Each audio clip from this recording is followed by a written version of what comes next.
మాట్లాడడానికి వెళుతుండగా దాసుడానికి వచ్చాడు. అయ్యా, మీకు విషయం చెప్పాలి, అమ్మ ఇప్పుడే చచ్చిపోయింది.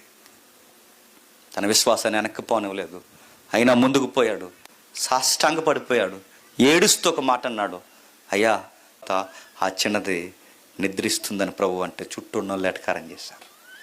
ఏంటి, చనిపోయే గంటలు ఏవదవుతుంటే నిద్రించింది, చనిపోయిందని నిద్రిస్తుందంటావు, ఇలాంటి ఎటకారం చేశారు.